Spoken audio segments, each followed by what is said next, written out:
अब अरविंद केजरीवाल तो भ्रष्टाचार ये कह रहे हैं ना कि जो भीड़ लग रही है रजिस्ट्रेशन के लिए, जो महिलाएं आ रही हैं लाखों की संख्या में, जो बुजुर्ग आ रहे हैं लाखों की संख्या में, उस भीड़ से डर गई है बीजेपी, क्योंकि ये भीड़ वोटों में कन्वर्ट हो सकती है। अरविंद केजरीवाल कह रहे हैं आपके पास बताने के लिए कुछ है नहीं। 10 सालों में बीजेपी ने क्या किया, आने वाले सालों में क्या करेगी। 3 प्रश्न पूछे उन्होंने, 10 सालों में आपने क्या किया, आप आने वाले सालों में क्या करेंगे, और तीसरा प्रश्न पूछा आपके मुख्यमंत्री का चेहरा कौन है। इसका जवाब दे दे बीजेपी तो कह रहे हैं जनता उनको भी चुन लेगी, उनके यहां भी भीड़ लग जाएगी। देखिए प्राची जी, मेरा बहुत स्पष्ट मानना है और इसको लेकर के हो सकता है कि अंग्रेजी में एक फ्रेज है स्टिकिंग माई नेक आउट, मैं I stick my neck out, और मैं ये बहुत कॉन्फिडेंस से ये कह रही हूँ कि अरविंद केजरीवाल के ऊपर आप पॉलिसी को लेकर के सवाल तो उठा सकते हैं, लेकिन राजनीतिक दाव पेच की अगर हम बात करें तो लगातार कुछ वर्षों से भाजपा को पटखनी देते हुए ये नजर आ रहे हैं। आपका सवाल बिल्कुल जायज है, इनफैक्ट अरविंद केजरीवाल का भी सवाल एक हिसाब से देखा जाए तो जायज है।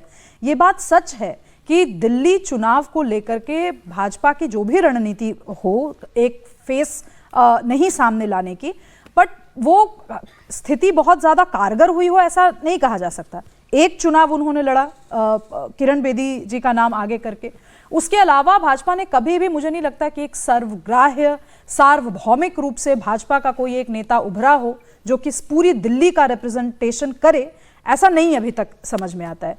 दूसरी चीज मुझे लगता है कि 10 साल का जो हिसाब मांग रहे हैं, हालांकि ये अगेन मैं कहूंगी कि पॉलिसी को लेकर के आप उनके इस सवाल पे सवाल उठा सकते हैं, लेकिन आप देखिए कि ये जो सवाल है, ये बात सच है ना कि 10 साल में अगर सांगठनिक रूप से भी पूछा जाए कि भारतीय जनता पार्टी ने अपने दिल्ली के हर कूचे से किस नेता को सशक्त किया हो, सबल किया हो और वो नेता उभरा हो, ये कहते हुए कि मैं दक्षिणी दिल्ली का ही प्रतिनिधित्व कर रहा हूं। 4 मुद्दे हैं जिस पे लेकर मैं बात कर रहा हूं।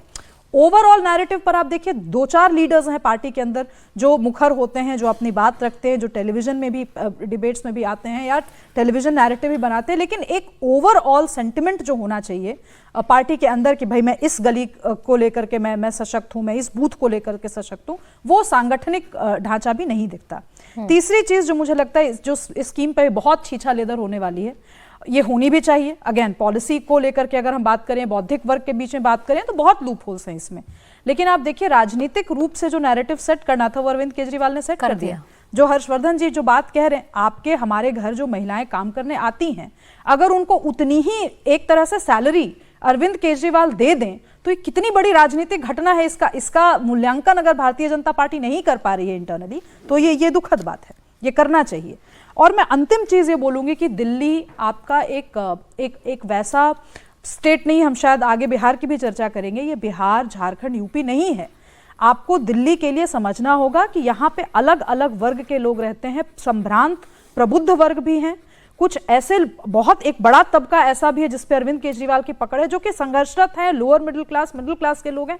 आप सबके लिए क्या ऑफर कर रहे हैं, ये मैं क्लियर नहीं हूं कि भाजपा की तरफ से वो क्या पैकेज है। एक छोटा कमेंट हर्षवर्धन, समीर जी आपका भी।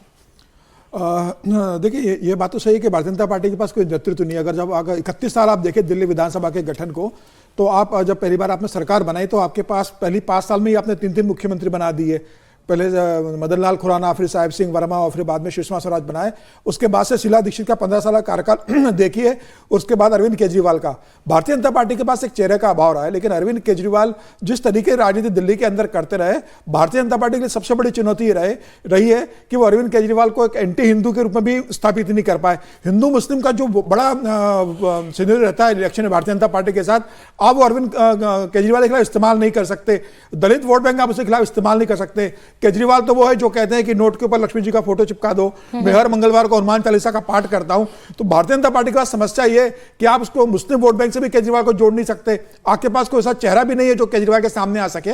वो केजरीवाल 10 साल से जिस रेवड़ी कल्चर की बात करो, जिस रेवड़ी कल्चर को खुलकर वो चुनाव में लेकर जा रहे हैं, वो कहते हैं कि हाँ मैं बिजली फ्री देता हूं, मैं पानी फ्री देता हूं, मैं लोगों को शिक्षा और हेल्थ फ्री दे रहा हूं, और चुनौती है भारतीय जनता पार्टी को मेरी रेवड़ी कल्चर का मुकाबला करके दिखाए।